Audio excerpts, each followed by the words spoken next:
수험생 여러분 안녕하십니까? 부동산 세법의 김동수입니다. 오늘 이 시간에도 양도소득세 문제풀이 제5강 시간이 되겠는데요. 오늘 학습할 내용도 출제 빈도가 상당히 높기 때문에 여러분들 잘 들어보시기 바랍니다. 자, 오늘 이 시간에는요 중요한 내용이기 때문에 여러분 지난 시간에 배우자 또는 직계 존비속에 대한 증여재산에 대한 이월과세를 학습하셨습니다. 그런데 오늘은 배우자 또는 직계존비속이 아닌 특수관계인입니다.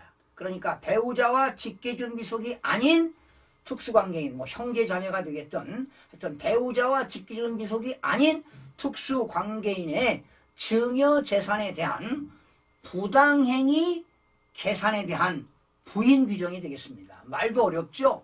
여러분들 제가 강의하는 내용은 유튜브 강의 내용 텍스트에 다 나와 있기 때문에 이 텍스트를 보시면서 여러분들 학습하시면 많은 도움이 될 겁니다.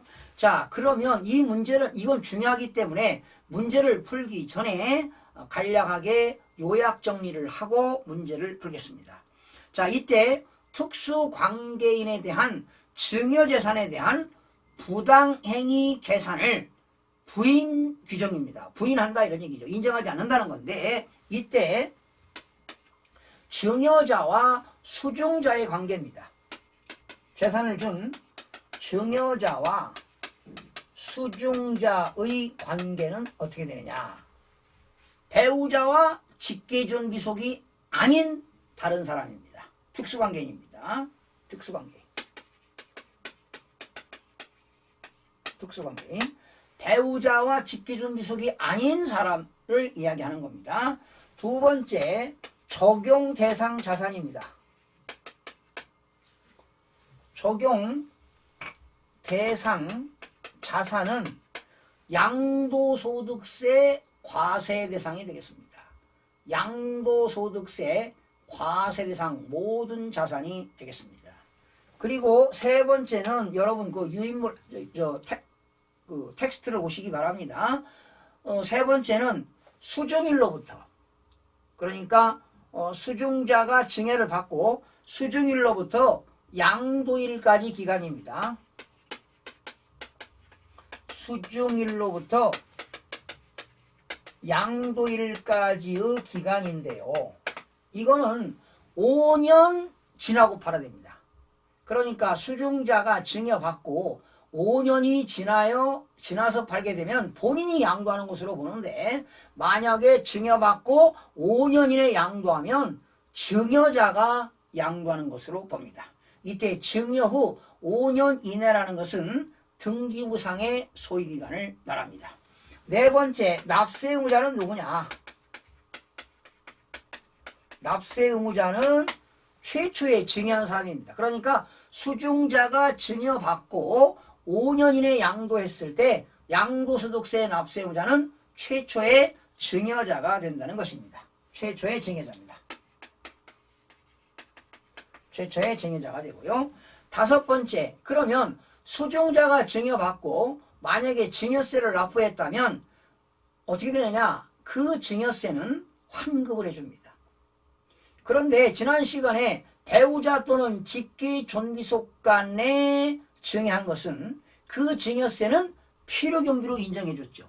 그런데 오늘 이 증여세는 증여세를 과세하지 않고 환급을 해준다는 내용입니다.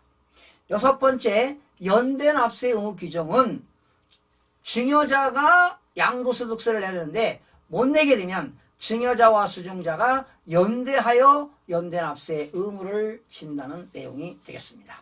그리고 일곱 번째, 조세부담의 부당한 감소 여부가 되겠는데요. 조세부담이 부당히 감소할 경우에만 적용된다는 겁니다. 제가 그림으로 다시 설명하겠습니다. 그리고 마지막 여덟 번째, 취득가의 계산은 증여자가 최초에 취득 당시 금액이 취득가액이 되겠고요. 그리고 장기보유 특별공제와 세율을 적용할 때는 증여자의 취득일로부터 수중자가 양도하는 날까지 기간을 보유기간으로 계산한다는 내용입니다. 다시 이제 그림으로 설명을 드려보겠습니다. 자, 여러분 여기 증여자가 있습니다. 여기 수중자가 있습니다. 이때 증여자와 수중자는 배우자와 직계존비속이 아닌 특수관계인입니다. 그러면 특수관계인이 증여했습니다. 그러면 이 수중자는 증여세를 냈겠죠. 만약에 증여세를 1억을 냈다고 가정을 한번 해봅니다. 그런데 이때 수중자가 증여를 받고 이거를 제3자인 C에게 5년 이내 양도했습니다. 그러면 당연히 양도소득세를 내야 되겠죠. 그런데 5년 이내 양도할 때는 양도로 보지 않고 증여자가 양도하는 것으로 간주한다는 겁니다. 증여자가 양도한 것으로 간주하겠다라는 것입니다. 자, 그런데 여기서 중요한 건 뭐냐? 수중자가 증여세를 내고요. 5년 이내 양도하면서 양도소득세 3억을 냈습니다. 그럼 합쳐서 이 사람은 얼마를 세금 냈어요? 4억을 냈어요. 그런데 과세관청이 볼 때는 특수관계인으로부터 증여받은 재산을 5년 이내 양도할 때는 이것을 인정하지 않겠다는 겁니다. 증여자가 양도하는 것으로 간주했더니 이때 양도소득세를 계산하니까 6억이 나왔더라. 그러면 얘들이 낸 증여세와 양도소득세 3억하고 합치니까 4억 원보다 더 많잖아요. 그러면 증여자가 양도하는 것으로 보아서 증여자에게 양도소득세를 물겠다는 겁니다. 그러나 증여자와 수중자는 반드시 뭐 있다? 연대 납세 의무를 진다는 것입니다. 그런데 지난 시간에 배우자와 직기존비속에게 증여한 재산을 5년 이내 양도했을 때 이때는 그 수중자가 낸 증여세를 필요경비로 인정해 주기 때문에 수중자가 세금 내기 때문에 연대 납세 의무가 없다고 했습니다. 그러나 오늘 배우자와 직기존비속이 아닌 특수관계인들은 연대 납세 의무를 진다는 것입니다. 자, 그러면 문제를 한번 풀어보겠습니다. 역시 특수관계인 증여재산에 대한 부당행위 계산의 부인 규정입니다. 1번입니다. 소득세법상 거주자인 갑이. 자, 갑입니다. 갑이 국내 소재 토지를 갑의 사촌형입니다. 수중자가 사촌형이에요. 네, 사촌형입니다. 사촌형의 을에게 양도한다고 가정하는 경우 이에 관한 설명으로 틀린 것 그랬습니다. 자, 23회 출제인데 수정했습니다. 만약에 갑이 을에게 토지를 증여했습니다. 증여한 후에 을이 이 토지를 증여일로부터 6년이 지났습니다. 5년 이내 팔면은 갑이 양도하는 것으로 보는데 5년이 지나서 6년이 지나서 팔았으니까 수중자가 양도하는 것으로 보니까 어떻게 됩니까? 6년이 지나 다시 타인에게 양도한 경우에는 갑이 그 토지를 직접 타인에게 양도하는 것으로 보아 양도소득세를 과세한다. 갑이 내는 겁니까? 아니죠. 을이 내는 것이지요. 1번이 틀렸습니다. 만약에 을이 5년 이내 양도했다면 당연히 갑이 세금을 내야 될 것입니다. 그래서 1번 지문이 틀렸네요. 2번입니다. 갑이 양도한 토지에 갑이 양도한 토지가 법령이 정한 비사업용 토지에 해당하는 경우에도 장기보유 특별공제를 받을 수 있다.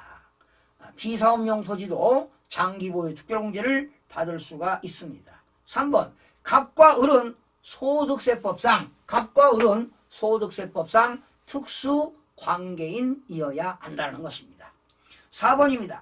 갑이 상속세 및 증여세법에 따라 시가 8억 원으로 평가된 토지를 을에게 7억 5천만 원에 양도했다면 저가 양도했죠? 이렇게 특수관계인끼리 저가 양도할 때는 인정하지 않습니다. 그래서 양도 차익을 계산할 때는 양도가액은 뭘로 해야 된다? 8억으로 계산해야 됩니다. 그러니까 특수관계인에게 8억짜리를 7억 5천만 원에 저가 양도했습니다. 이때 인정하지 않고 8억으로 양도소득세, 양도가액을 계산해서 양도차익을 계산하게 됩니다. 5번째입니다. 해당 토지가 미등기된 경우로서 법령이 정하는 미등기 양도자산, 양도제외자산이 아니라면 여러분 미등기 자산은요 무조건 장기보유 특별공제 혜택이 없습니다. 미등기 자산은 양도소득 기본공제 혜택도 없습니다. 미등기 자산은 무조건 70%의 높은 세율을 적용하는데 미등기 자산이라 하더라도 미등기 자산으로 보지 않는 외외 규정도 있는데요. 거기 보세요. 뭐라고 그랬습니까? 미등기 양도자산 제외자산이 아니라면 당연히 미등기로 보기 때문에 70%의 높은 세율을 적용합니다. 맞습니다. 여러분 해설 자세하게 써놨으니까 해설도 한번 보시기 바랍니다. 거기 나왔죠.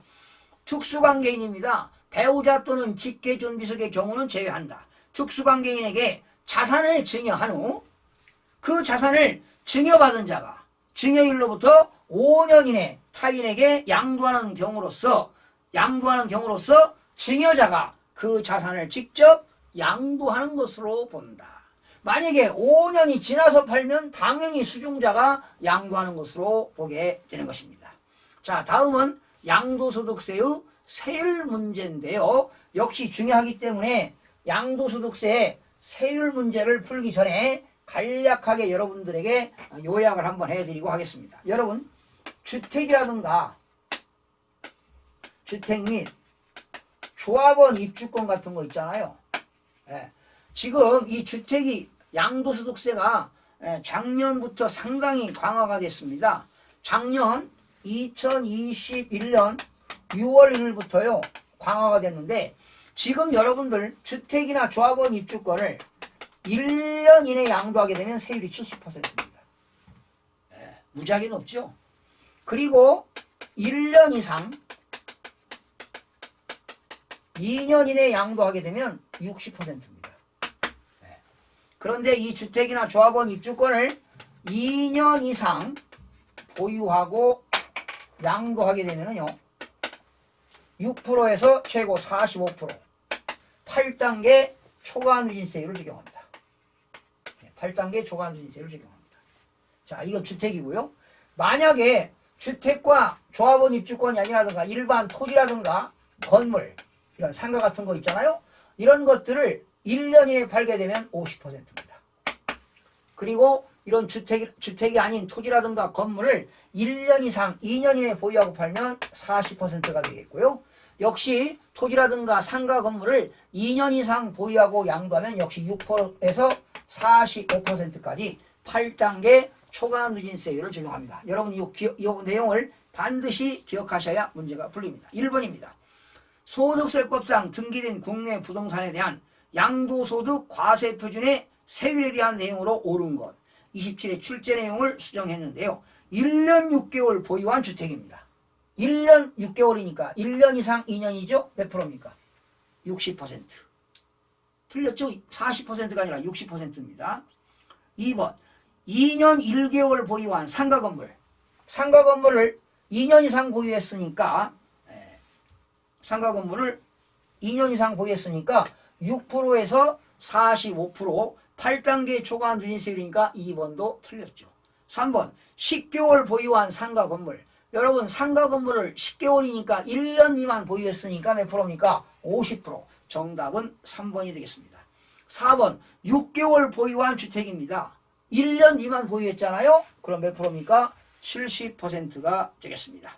1년 8개월 보유한 상가 건물을 1년 8개월이니까 1년에서 2년이니까 40%가 되겠습니다. 예. 자, 이렇게 해서 여러분 해설 보시고 이 내용 꼭 기억하시기 바랍니다. 다시 한번 정리합니다. 주택과 조합원 입주권이 1년 이내에 양도하게 되면 70%, 1년에서 2년 미만 보유하고 양도하면 60%, 주택과 조합원 입주권을 2년 이상 보유하고 양도하면 6%에서 최고 45%, 8단계 초과 누진세율이 되겠고요. 주택이 아닌 토지라든가 상가 건물은 1년 이내 보유하고 있다 팔면 50%, 1년에서 2년 미만 보유하고 있다 40%, 2년 이상 보유했다면 6%에서 최고 45%, 8단계 초과 누진세율인데요. 공통사항이 있습니다. 주택이든 조합원 입주권이든 토지든 상가 건물이든 2년 이상 보유하고 양도하면 6%, 15%, 24, 35, 38, 40, 42, 45, 8단계 초과 누진세율을 적용한다는 걸 기억하시기 바랍니다. 자, 이 내용 알면 문제 2번도 풀립니다. 소득세법상 거주자가 국내에 있는 자산을 양도하는 경우 양도소득세 과세표준 적용되는 세율로 틀린 것입니다. 30회 출제를 수정했습니다. 보유기간이 1년 이상 2년 미만 상가건물, 여러분 1년 이상 2년 미만 상가건물은 몇 프로입니까? 40% 맞지요. 2번 보유기간이 1년 미만인 조합원 입주권, 조합원 입주권 1년 미만이면 몇 프로입니까? 70%입니다. 근데 60% 틀렸죠? 정답은 2번이 되겠습니다. 3번입니다. 주택 및 조합원 입주권을 2년 이상 보유했다. 6%에서 45%, 8단계 초과 누진세율 맞습니다. 자, 그 다음에 4번 양도소득세 과표가요 1200만원 이하입니다.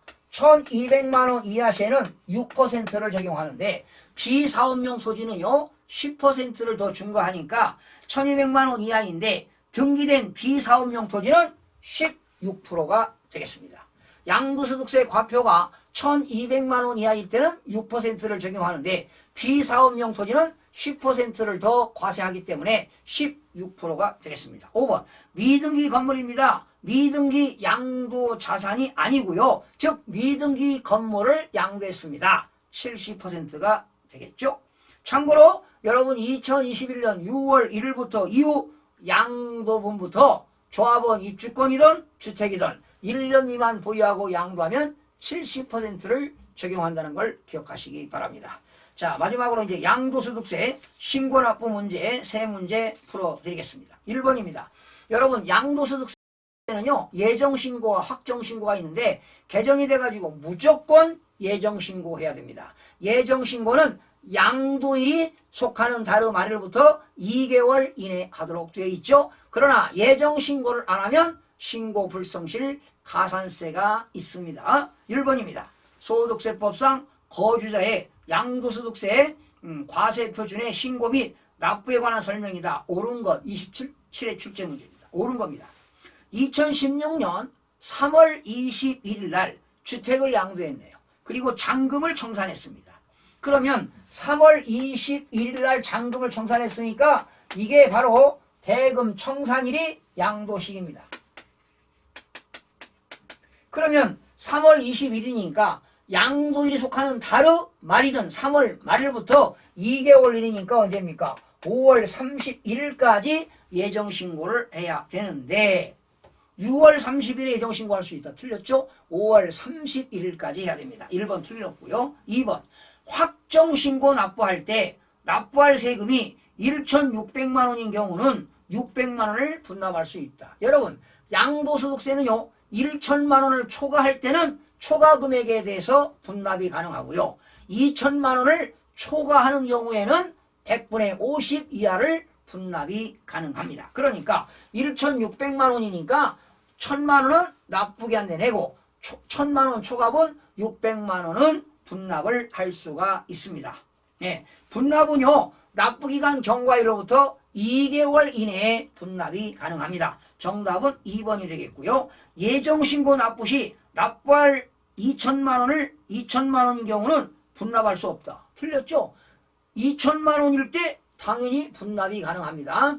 1,000만 원 초과 2,000만 원 이하일 때는 1,000만 원 초과 금액 분납이 가능하고요. 2,000만 원을 초과할 때는 100분의 50 이하인 금액 분납이 가능합니다. 4번 양도차손이 발생한 경우 예정신고하지 아니한다. 여러분 양도차손이라는 건 손해보고 파는 거잖아요. 그래도 예정신고를 해야 됩니다. 예정신고를 하지 않는 거주자가 해당 과세기간에 과세표준이 없는 경우 확정신고하지 아니한다. 여러분 예정신고 안 했으면요 확정신고할 때 수정신고하면 되는데 당연히 양도차익이 없어 양도차손이 발생해도 예정신고와 확정신고를 하도록 되어 있습니다.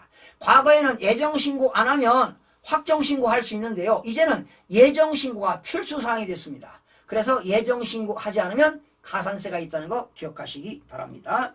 자, 그리고 거기 해설 보니까 3번 보세요. 거주자로 납부할 세금이 1천만 원을 초과하는 경우는 납부기간 경과일로부터 2개월 이내에 분할 납부할 수 있다. 2천만 원 이하 1천만 원을 초과하는 금액은 1천만 원을 초과한 금액이 되겠고요.